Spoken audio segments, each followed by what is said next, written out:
Good morning दोस्तों, मैं हूं जीवन ठाकुर और दोस्तों आज हम लोग पढ़ने जा रहे हैं चैप्टर नंबर 7 जिसका नाम है दोस्तों रहस्य। और दोस्तों इस स्टोरी में हम लोग देखेंगे किस प्रकार गांव के लोगों को अंधविश्वास हो जाता है कि गांव की एक हवेली में भूतों का डेरा है और दोस्तों इनके इस अंधविश्वास को किस प्रकार गाँव के बच्चे दूर करते हैं इस चैप्टर में हम लोग देखने वाले हैं। तो दोस्तों फटाफट ये चैप्टर पढ़ना स्टार्ट करते हैं और आ जाते हैं पेज नंबर 44 पे जहाँ पे है चैप्टर नंबर 7 रहस्य। देखते हैं दोस्तों इस चैप्टर के लेखक साहब है हमारे डॉक्टर हरिकृष्ण देवसरे जी। उनका एक बार परिचय देख लेते हैं। एक बार जन्म उनका हुआ था 1940 में नागौद करके एक जगह है मध्य प्रदेश में, वहां पे उनका जन्म हुआ है। मृत्यु देख लेते हैं एक बार 14 नवंबर 2013 में, 14 नवंबर 2013 में, मतलब आज से 7 साल पहले इनकी मृत्यु हुई है। देखते हैं रचना इन्होंने कौन कौन सी रचना की है। संपूर्ण बाल विज्ञान कथाएं आदि इन्होंने रचनाएं की है। परिचय डॉक्टर हरिकृष्ण देवसरे जी ने बाल साहित्य रचना, बाल साहित्य मतलब दोस्तों लिखना, बाल मतलब होता है बच्चे लोगों के बारे में ही लिखते थे। और समीक्षा के क्षेत्र में, समीक्षा मतलब दोस्तों कोई भी चीज, जैसे हम लोग कोई भी पिक्चर देखते हैं तो उसके बारे में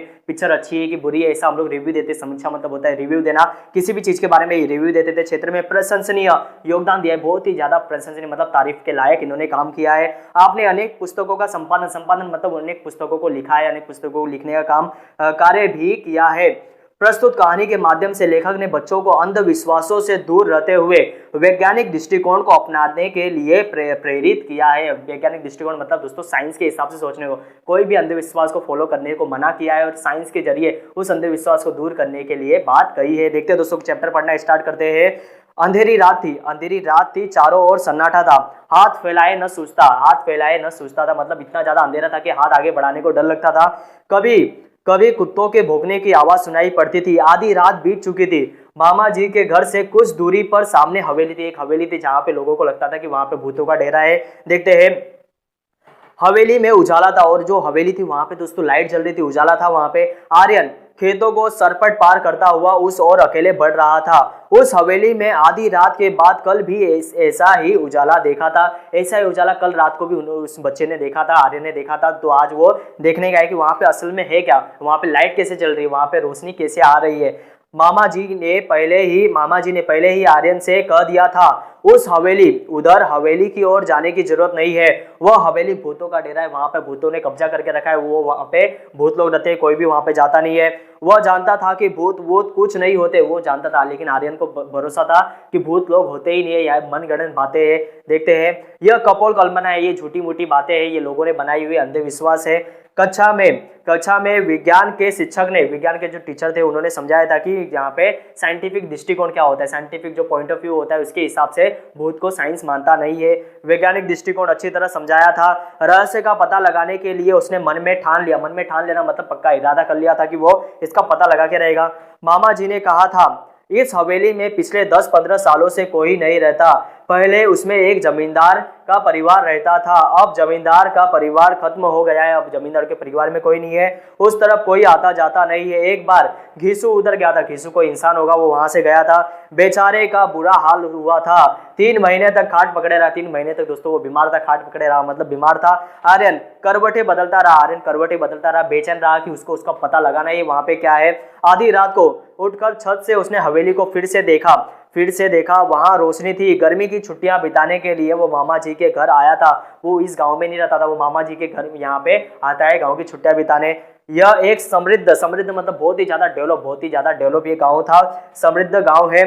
मामा जी के पास एक विदेशी डिजिटल कैमरा भी है, यह बात आर्यन को मालूम थी। मामा जी की एक लड़की थी, उसका नाम कनिष्का था। आर्यन ने कनिष्का से कुछ सलाह मशविरा किया, मशविरा मतलब होता है सलाह, मशविरा मतलब होता है बातचीत किया, एक दूसरे की राय ली। देखते आगे क्या करने वाले इन लोग, प्लान बनाएंगे। आर्यन ने कनिष्का से कुछ सलाह मशविरा किया। दोनों बहादुर थे, दोनों बहुत ही हौसले वाले थे, बहुत ही ज्यादा मजबूत इरादे वाले थे। अगला कदम उठाने के लिए उन्होंने कमर कस लेना मतलब फिर से पक्का इरादा कर लेते कि ये अभी कुछ भी हो जाए वो उस बात का पता लगा के रहेंगे वहां पे असल में है क्या। अगली सुबह उसने मामा जी से कैमरा मांग लिया, मामा जी को साथ बैठाकर मामा जी का फोटो लिया, फिर मामा मामी और कनिष्का के भी फोटो खींचे। कनिष्का ने मामा मामी के साथ आर्यन के भी फोटो खींचे। मामा मामी जी बहुत खुश थे। मामा जी ने कैमरे की तारीफ के पुल बांधते हुए कहा, कैमरे की तारीफ करने लगते हैं, कैमरा बहुत ही ज्यादा अच्छा है, अंधेरे में भी बहुत ही अच्छा कैमरा ये फोटो खींचता है।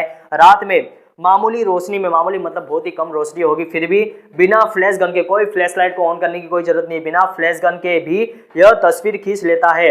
कमाल का लेंस लगा है इसमें, और लेंस लगा है इसमें, लेंस मतलब जिससे हमारा फोटो बहुत ही अच्छा आता है। आर्यन ने कैमरा अपने पास रख लिया। कैमरा पाकर आर्यन और कनिष्का बहुत प्रसन्न थे। वे दोनों रात होने का इंतजार करने लगे। रहस्य का पता लगाने का यह अच्छा अवसर था कि उनके पास कैमरा भी, अगर कुछ वहां पे अगर भूत होंगे तो वो कैमरे में ले लेंगे, भूत तो आएंगे नहीं, अगर कोई इंसान होगा भूत बन के बैठा है तो वो तो जरूर कैमरे में आ जाएगा। अंधेरा होते ही दोनों घर से निकल पड़े। हवेली सामने थी।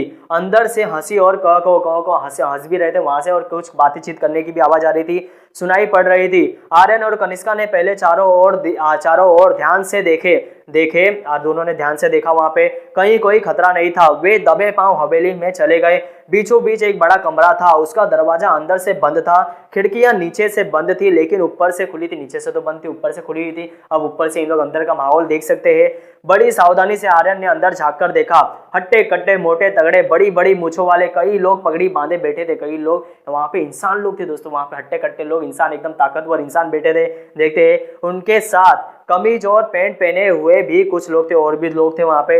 उनकी आंखों से आग बरस रहे थे एकदम दोस्तों, वो डाकू जैसे दिखाई दे रहे थे, वो कोई दरिंदे जैसे दिखाई दे रहे थे। आंखें एकदम लाल थी, उनकी आंखें लाल लाल थी, सबके चेहरे डरावने थे। उस समय वे खाने में मस्त थे, खाने में एकदम बिजी थे, मस्त थे मतलब एकदम बिजी थे। कोई हड्डी चबा रहा था तो कोई रोटियां तोड़ तोड़ कर मुंह में डाल रहा था। आर्यन ने उन्हें ध्यान से देखा। उनके गले में कारतूसों की पेटी लटक रही थी। कारतूस मतलब दोस्तों गोलियों का छर्रा उनके गले में लटक रहा था। बंदूकें और तलवारें भी रखी थी। कुछ लोग लुढ़के हुए पड़े थे, कुछ लोग लुढ़के हुए मतलब सोए हुए हैं। आर्यन ने इशारा किया। कनिष्का ने बड़ी सावधानी से कैमरा निकाला। गैस बत्तियों की रोशनी इतनी तेज थी कि बड़ी आसानी से फोटो लिया जा सकता था। बस उसने फटाफट कई फोटो खींचे और वे घर की ओर चल पड़े। अगले दिन सवेरे सवेरे आर्यन ने साइकिल उठाई और नारायणपुर की ओर चल पड़ा। वहां फोटोग्राफर की दुकान में, फोटोग्राफर अब दोस्तों मोबाइल में उसने जो कैमरे में फोटो लिया है वो तो वहां पे रियल में फोटो हमारे सामने आना चाहिए, तो उसने क्या किया, फोटोग्राफर के पास जाता है, वहां से अपना कैमरा उसको देता है और उसकी फोटो लेकर वो वापस आता है। सभी फोटो तैयार कराकर शाम तक वह लौट आया। शाम तक वो वापस आ जाता है। कनिष्का ने अपने पिताजी से कहा, आप कहते हैं भूतों के पैर उल्टे होते हैं, उनकी छाया नहीं होती, उनके फोटो नहीं ले सकते, लेकिन कल रात हम भूतों के डेरे पर गए थे, हम लोग उस हवेली में गए थे, वहां पे हम लोग ने क्या किया, वहां कुछ फोटो लिए हैं, वहां के कुछ हम लोग ने फोटो लिया है, हम लोग ने जरा देखिए। तो उन्होंने फोटो पिताजी को दे दिए। उन्होंने सब फोटो पिताजी को दे देते। पिताजी देख के हक्के बक्के रह जाते, एकदम चौंक जाते कि ऐसा कैसे हो सकता है। वे परेशान हो उठे। उन्हें ऐसा खतरनाक काम पसंद न था, उनको ऐसे काम जरा भी पसंद है दोस्तों। अगर किसी ने उन बच्चे लोगों को देख लिया होता तो उनके पास तो बंदूकें थी, कोई भी उन्हें मार सकता था। फोटो देखकर उनकी आंखें खुली की खुली रही। बोले, तो क्या भूत इंसानों जैसे होते हैं? तो क्या भूत इंसानों जैसे दिखाई देते हैं? तो ये बच्चे लोग क्या कहते हैं, भूत वूत कुछ है ही नहीं, वहां पे इंसान लोग ही भूत बनकर बैठे हुए देखते हैं। इंसानों जैसे नहीं, इंसान ही भूत है। देखिए ना, इनके पैर सीधे हैं, इनकी छाया भी है और इनका फोटो भी आ गया। असल में भूत की अफवाह है, कोई हवेली की तरफ न जाए, उनका रहस्य न खुले, इसलिए उन्होंने भूत होने की अफवाह फैलाई है। उन्होंने भूत होने की अफवाह फैलाई ताकि कोई भी उनके बारे में किसी को पता न चले, क्योंकि वो डाकू है दोस्तों। अगर उनके बारे में किसी को पता चल जाए तो वो पुलिस वालों को बता देंगे। देखते हैं, यदि लोगों का आना जाना रहता तो ये लोग वहां अपना क्रियाकलाप मतलब अपना काम कैसे करते, क्रियाकलाप कैसे चलाते। फिर कुछ रुककर बोला, आप मेरे साथ थाने चलिए। कौन कहता है? ये आर्यन, ये सारी बातें करता है आर्यन। आप मेरे साथ थाने चलिए, मुझे इस मामले में बहुत गड़बड़ लगती है, मुझे इस मामले में बहुत ही ज्यादा शक है, बहुत ही ज्यादा गड़बड़ है कि इन लोग बहुत ही गलत काम करते हैं यहाँ पे, आर्यन ने कहा। देखते आगे पेज टर्न हो जाता है। फिर थानेदार ने फोटो देखते ही कहा, इन डाकुओं के गिरोह ने कई वर्षों से बहुत ही उत्पात मचा रखा। उत्पात मतलब सभी को बहुत ही ज्यादा नुकसान पहुंचा के रखा है, परेशान करके रखा है। डकैती राजधानी इनका पैसा, इनका जो मेन मकसद है, इनका जो मेन का बिजनेस है, पैसा मतलब दोस्तों काम, इनका मेन बिजनेस है डकैती राजधानी मतलब लोगों को लूटना, लूटपाट मचाना। कई वर्षों से इनकी तलाश की जा रही है। इनको पकड़ने के लिए पुलिस ने अपना खून पसीना एक कर दिया मतलब बहुत ही ज्यादा उन लोगों ने कोशिश की है, लेकिन अब तक इन लोग हाथ में नहीं आए। शाबाश, तुम दोनों ने बहुत ही बहादुरी का काम किया, तुम लोगों ने बहुत ही ज्यादा महत्व का, बहुत ही ज्यादा इंपॉर्टेंट तुम लोगों ने काम किया है। कहाँ है ये, हम लोग को बताओ, हम लोग अब भी जाके इनको पकड़ते हैं। पुलिस वाले कहते हैं, आप तैयारी कीजिए, आप तैयार रहिए, हम लोग आपको ले चलते हैं वहां पे। ठिकाना मैं बताता हूँ, राजन कहता है। आर्यन ने कहा, उस रात भूतों के डेरे पर पुलिस ने छापा मारा, दोनों ओर से गोलियां चली। सवेरा होते होते डाकुओं ने हथियार डाल दिए, मतलब आत्मसमर्पण उन्होंने कर लिया। देखते आगे, उनके कुछ साथी मारे गए और कुछ पकड़े गए। गांव वालों ने हवेली में बसे भूतों को देखा तो चकित रह गए, एकदम उन लोग आश्चर्यचकित हो जाते हैं कि वहां पे कोई भूत तो थे ही नहीं, वहां पे इंसान लोग थे, डाकू लोग वहां पे छुप कर बैठे हुए थे।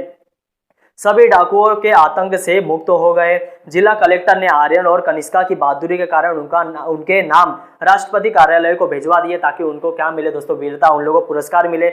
आने वाले गणतंत्र दिवस पे, आने वाला जो हमारा गणतंत्र दिवस आएगा पर महामहिम राष्ट्रपति के हाथों उनको वीरता पुरस्कार से सम्मानित किया जाने वाला है। उनको वीरता पुरस्कार अवार्ड मिलेगा, बहुत ही ज्यादा इंपॉर्टेंट अवार्ड होता है, जिसमें हम लोग को पता चलता है कि ये अवार्ड उन लोग को दिया जाता है जो बहुत ही देश के लिए कुछ बहुत ही बड़ा काम करते हैं, बच्चे लोगों को मिलता है ये अवार्ड।